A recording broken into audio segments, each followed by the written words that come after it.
High வளர் அப்படிங்க இதோட பற்றி பார்க்க போனால் போர்ச்சின் மிஸ்ஸஸ் மங்கோட அடுத்த எபிசோட் தான் பார்க்க போகிறோம். வழக்கம் போல இந்த எபிசோடு இன்ட்ரெஸ்டிங்காக போகும். மறக்காமல் ஸ்கிப் பண்ணாமல் வாட்ச் பண்ணுங்கள் எபிசோட. நம்ம சேனல் பிடிச்சிருந்தா சப்ஸ்கிரைப் பண்ணி லைக் ஒன்று போட்டு விட்ருங்க. வாங்க எபிசோடுக்குள்ள போகலாம். எபிசோட ஸ்டார்டிங்லேயே ரவி சரியான கடுப்பில் இருந்திப்பான். நம்ம எக்ஸ்ட்ரா அந்த வீட்டுக்கு வந்ததை நினச்சி அவன் சரியான கோவத்தில் எக்ஸ்ட்ரா முறைச்சி பார்த்தமே இருந்திப்பான். எக்ஸ்ட்ராவும் அதுக்கு ஏற்ற மாதிரி நம்ம ரவியை பார்த்து யாரா இவன் நம்மளை முறைச்சி பார்த்துட்டு அப்படின்ற மாதிரி எக்ஸ்ட்ராக்கு இருந்தீங்க. அப்போ ரவி ஒரு மாதிரி கொல்ற மாதிரியே பார்த்துட்டு இருந்திப்பான். எக்ஸ்ட்ரா அதெல்லாம் பற்றி கணக்கெடுக்காமல் இவன் பார்த்துட்டு போகிறான் அப்படின்ற மாதிரி எக்ஸ்ட்ரா விட்டிப்பார். நம்ம ரவி நினச்சி பார்க்குறான். அவர் ரவியோட அவங்க அம்மா இருக்கையில் அவர் வந்துருப்பார் திடீர்னு மாதிரி. ஒரு அவங்களாம் ஒரு ஃபெமிலியிட்ட மாறி இருப்பாங்க. நம்மளோட ரவியெல்லாம் அவர் அழகாக பார்த்துட்டு இருந்திப்பார். ரவியை தன்னுடைய சொந்த மகன் போல் அவரை நினச்சிப்பார். அதெல்லாம் நினச்சி ப்ரௌடாக ஃபீல் பண்ணிப்பார் அவர். ஆனால் இப்போ ரவி அதெல்லாம் பற்றி நினச்சி பார்க்குறான். நினச்சி பார்த்துப்பட்டு ரவிக்கு சரியான கடுப்பாகும். அப்படி இருந்து அவர் விட்டுட்டு போய்த்தாரே அப்படின்ற மாதிரி அதெல்லாம் நினச்சி தான் கடுப்பாக இருப்பார். நம்மளோட எக்ஸ்ட்ரா நம்மளோட ரவியை கூப்பிட்டு இருப்பார். ஹே ரவி கொஞ்சம் நில்லு அப்படின்ன மாதிரி. ரவிக்கு கடுப்பாக இருந்து இந்த என்னத்துக்கு இங்கே வரான் என்னை கூப்பிட்றான் அப்படின்ன மாதிரி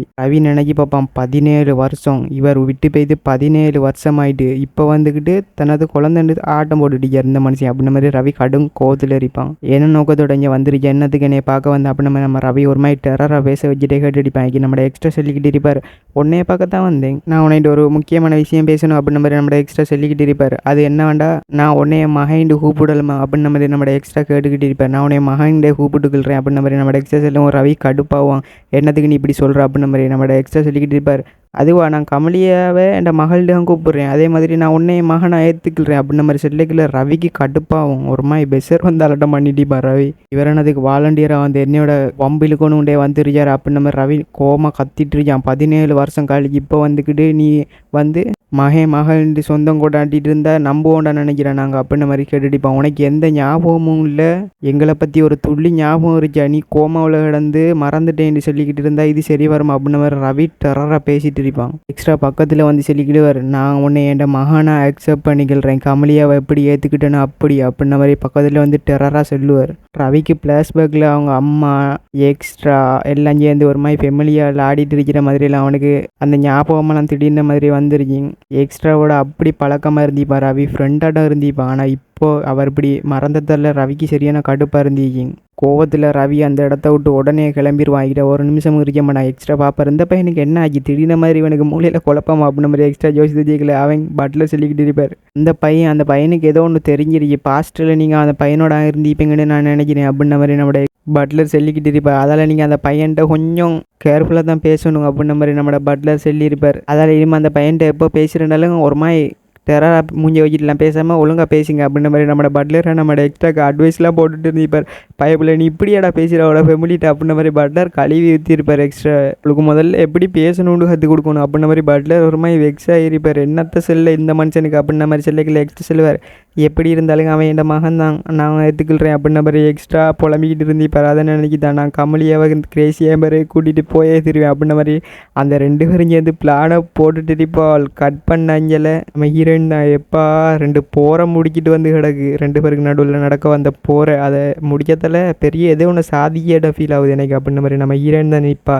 அப்போ முன்னால் பாப்பா யாரோ வாரமே இருக்கும். பார்த்தா நம்மளோட டோர்மன் தான் வந்துட்டு கமலியா மேடம் என்ன நீங்கள் ஓகேவா அப்படின்ன மாதிரி கேட்கல. நம்ம ஹீரோயின் பார்த்த அப்புறம் தோணுது நீ சொல்லே அப்புறம் அப்படின்ன மாதிரி கேட்கல. என்னையே கிரேசி என் பேரில் விட்டுட்டு வந்துட்டீங்களே நீங்கள் அப்படின்ன மாதிரி பட்லர் கத்த ஆரம்பிச்சு இப்போ புலம்பி இருப்பார் நம்ம ஹீரோயின். அப்போ நம்ம ஹீரோயின் ஷாக்காக இருப்பார். இவர் இன்னும் இதை மறக்கலை அப்படின்ன மாதிரி. இங்கே யாரை மறந்துருந்தாலும் என்னையே மறந்துட்டு வந்துட்டீங்களே, இதை நான் நம்பவே மாட்டேன், மறக்கவே மாட்டேன் அப்படின்ன மாதிரி சொல்லிக்கல. நம்ம ஹீரோயின் எனக்கு ஒரு ஆள் தேவைப்படுது அப்படின்ன மாதிரி நம்மளோட கவர்மெண்ட் ஜூனியரை தான் நம்ம ஹீரோயின் மீன் பண்ணி சொல்லியிருப்பா. அவர் இப்போ எனக்கு தேவை அப்படின்ன மாதிரி சொல்லிக்கல. அவர் கேட்பார் என்னத்துக்கு கமலியா மேடம் அப்படின்ன மாதிரி நம்ம ஹீரோயின்ட்ட கேட்பா. அப்போ நம்ம ஹீரோயின் சொல்லிட்டு இப்போ அது எனக்கு ஒரு பிஸ்னஸ் மேட்டர் ஒன்று இருக்கு, அவரோட பேசணும் அப்படின்ன மாதிரி நம்ம ஹீரோயின் டோர்மெண்ட் ஒன்றும் பேசியிருக்க மாட்டா. அப்போ நம்ம ஹீரோயின் எதை பற்றி நினைச்சி பார்க்குறாண்டா, நம்மளோட எம்பேருகான் அவர் பின்னால் எக்கச்சக்கமான கோஸ்ட் இருந்தீங்க. அந்த கோஸ்ட்டை பற்றி தான் நம்ம தான் டோர்மெண்ட் ஜூனியர்கிட்ட பேசுகிறதுக்காக நம்ம ஹீரோயின் கூப்பிட்டு சொல்லியிருப்பா டோர்மனு அப்படியா ஏதோ சீரியஸான மேட்டர்ண்டு தெரியுது அப்படின்ன மாதிரி சொல்லிவிட்டு டோர்மனு ஓகே நான் அவனை கூப்பிட்றேன் அப்படின்ன மாதிரி டோர்மன் நம்ம ஹீரோன்ட்டு சம்மதம் சொல்லியிருப்பார். அப்போ டோர்மன் நம்ம ஹீரோனுக்கு டீயை ஊற்றி கொடுத்துக்கிட்டே புலம்பிக்கிட்டு இருப்பார். அதை தான் நம்ம ஹீரோயின் கிரேசி எம்பேரில் அவரை விட்டுட்டு வந்ததை பற்றி அவர் அதை மறந்தே இருக்க மாட்டார். ஆனால் நம்ம ஹீரோயின்ற ஜோசினை பூரா அந்த எம்பேருக்கு மேலே அரிச்சிங்க. அவர் வந்து அந்த க்ரோனை அடைகிறதுக்காக எவ்வளோ பேரை கொண்டு இருப்பார் அப்படின்ன மாதிரி தான் நம்ம ஹீரோயின் யோசித்துட்டு இருந்திப்பா. நான் எப்படி அந்த கோஸ்ட்டில் இது செய்கிறேன், ஒரு பெரிய பிரச்சனையில் மாட்டிக்கிட்டேன்னு அந்த ஆள் வேறு என்னில் கண் வச்சுக்கிட்டு இருக்கார், என்ன செய்ய போகிறாரு அப்படின்ற மாதிரி நம்ம ஹீரோயின் சரியாக பதறிக்கிட்டு இருப்பா. அப்போ டோர்மன் தான் எதை பற்றி கமலியா மேடம் நீங்கள் கவலைப்பட்டுட்டு இருக்கீங்க அப்படின்ற மாதிரி அப்பாவியாட்டம் கேட்பார். நம்ம ஹீரோயினை சப்போர்ட் பண்ணுற ஒரே ஆள் டோர்மன் தான். அப்போது அதெல்லாம் ஒன்றுங்களே உன்னோட ஜூனியரை மட்டும் மீட் பண்ண சொல்லிட்டு நம்ம ஹீரோயின் செல்லிரி பண்ண மாட்டேன் டோர்மன்ட்ட. செல்லினா டோர்மன் ஓகே அப்படின்ற மாதிரி சொல்லியிருப்பான். அவசரமாக மீட் பண்ணணும் இப்போ நம்ம ஹீரோயின். டோர்மன் ஓகே ஓகேன்ட்டு தலையாடிட்டு இருப்பா. அப்போ நம்ம ஹீரோயின்ஜெல்லாம் கட் பண்ணால் எப்பா வெறுத்து போச்சு அப்படின்ற மாதிரி தான் இருந்துச்சு. நம்ம ஹீரோனுக்கு ஒரு மாதிரி சேடாக குந்திக்கிட்டு இருப்பா. நம்ம ஹீரோயின் என்ன செய்யறதுன்னு தெரியா வீட்டில் ஃபுல்லாக குழப்பமாக போய்த்துட்டு வெளியே போனால் அந்த எம்பேர ஞாபகம் தான் வரும். அவன் பேரை திடீர்னு கண் முன்னுக்கு வந்து நிற்கிறமே ஒரு மாதிரி நைட் மிரராக வந்துக்கிட்டு இருக்கி அப்படின்ற மாதிரி தான் இருந்துச்சு. நம்ம ஹீரோயின் ஒரு மாதிரி சோகத்தில் ஆழ்ந்து போய்த்திருப்பா.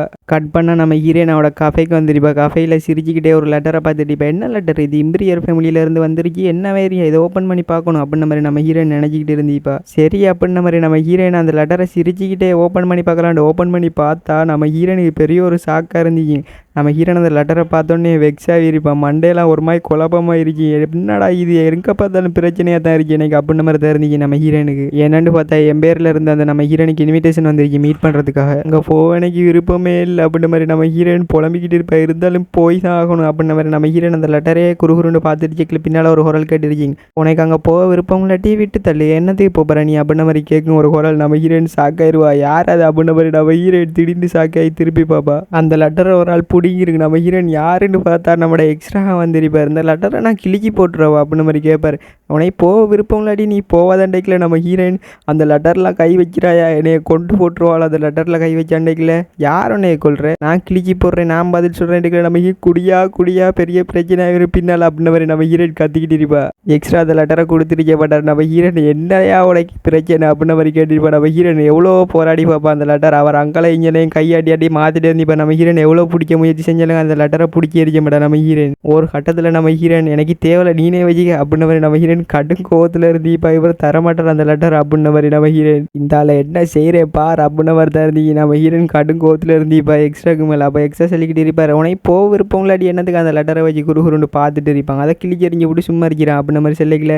நான் மட்டும் அந்த லெட்டரை கிளிக்கறிஞ்ச இம்பீரியர் ஃபேமிலியிலேருந்து வந்தேனே கைது செஞ்சுட்டு போய்த்துருவாங்க அப்படின்ற மாதிரி நம்ம ஹீரோயின் சொல்லிட்டு இருந்து இப்போ எக்ஸ்ட்ரா சொல்கிறார்.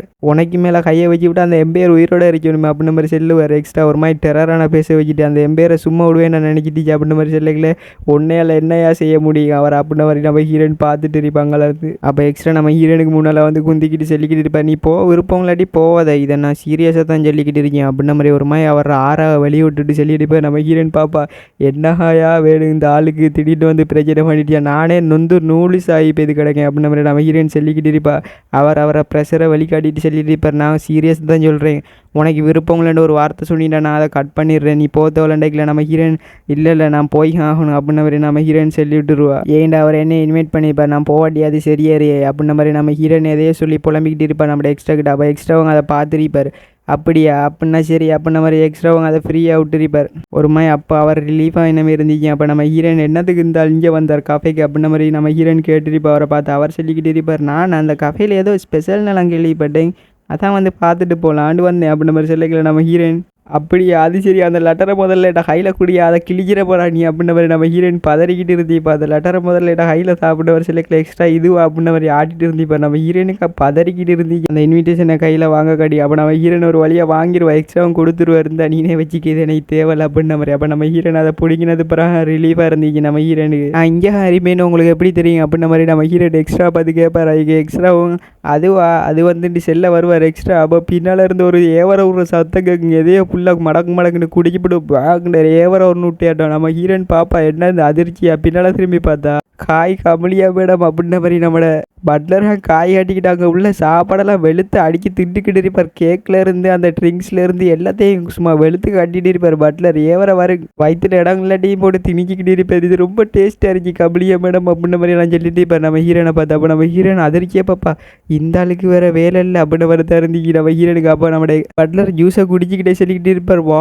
நான் சொர்க்கத்தில் இருக்கிறேடா இருக்கு இந்த ஜூஸை குடிச்சிக்கல அப்படின்ற மாதிரி நம்மளோட எக்ஸ்ட்ரா கிட்ட இதை ட்ரை பண்ணி பார்க்குறீங்களா கொடுத்தாங்களா அப்படின்ன மாதிரி நம்ம பட்லர் சொல்லிக்கிட்டு இருந்து இப்போ நம்மளோட எக்ஸ்ட்ரா எனக்கெல்லாம் இந்த ட்ரிங்க்ஸு ஜூஸ் எல்லாம் சீனியெல்லாம் எனக்கு பிடிக்க அப்படின்ன மாதிரி சொல்லிக்கல நம்ம ஹீரோயின் டேபிளில் கையை வச்சுவிட்டு சரி நானே ரெடி பண்ணி கொண்டு வரேன் நம்ம ஹீரோயின் போய் திருப்பா நம்ம எக்ஸ்ட்ராட மனைவி அந்த கோஸ்ட் மற்ற வைஃபாவோ சிரிச்சுக்கிட்டு இருந்து இப்போ கோஸ்ட்டாக இருந்துக்கிட்டு எக்ஸ்ட்ராக்கு ஸ்வீட்னா பிடிச்சாதாங்க அவருக்கு உண்மையிலேயே ஸ்வீட்னா பிடிச்சிங்க அப்படின்ன மாதிரி சொல்லி அவள் சிரிச்சுக்கிட்டு இருந்து இப்போ நம்ம ஹீரோயின் ரெடி பண்ண போய் திருப்பா ஸ்வீட்டு அப்போ நம்ம ஹீரோயின்ற கையிலே அதை ரெடி பண்ணி கொண்டு கொடுப்பா நம்ம ஹீரோயின் எக்ஸ்ட்ராவும் பார்ப்பார் என்ன இது அப்படின்ன மாதிரி நம்ம ஹீரோயின் ரெடி பண்ணி கொடுத்திப்பா அந்த ட்ரிங்க்ஸை இதை குடிக்கணுமா அப்படின்ன மாதிரி பார்ப்பார் அந்த ட்ரிங்க்ஸை குறுகுருண்டு பார்த்துட்டு இப்போ எக்ஸ்ட்ரா நம்மளோட பட்டர் செல்வார் நீ குடிக்காட்டி எனக்கு தாயா அப்படின்ன மாதிரி பட்டர் சொல்லி விட்டுருவார் நீங்கள் ஒன்றும் கவலைப்படாங்க எக்ஸ்ட்ரா அந்த ஜூஸில் வந்து அதிகமான சீனி இருக்கிறதுல நீங்கள் கவலைப்பட வேணாம் நினைத்து தாங்க அப்படின்ன மாதிரி நம்மளுடைய பட்டர் சொல்லி விட்டுருவார் இறங்கி எடுக்க வரேன் ஒரு பட்டர் ரைக்கல்ல எக்ஸ்ட்ரா தூக்கி வாயில் வச்சிருவார் வாயில் வச்சது பிறகு எக்ஸ்ட்ரா அதிர்ச்சியாகுவார் ஒரு மாதிரி நம்ம ஹீரோயின் பாப்பா இந்த ஃபேஸு அப்போ நம்மளோட எக்ஸ்ட்ராக்கு அந்த டேஸ்ட்டு பிடிச்சிருச்சு இருந்தாலும் வெளிக்காட்டிருக்க மாட்டார் அப்போ நம்ம ஹீரோயின் பார்த்தியா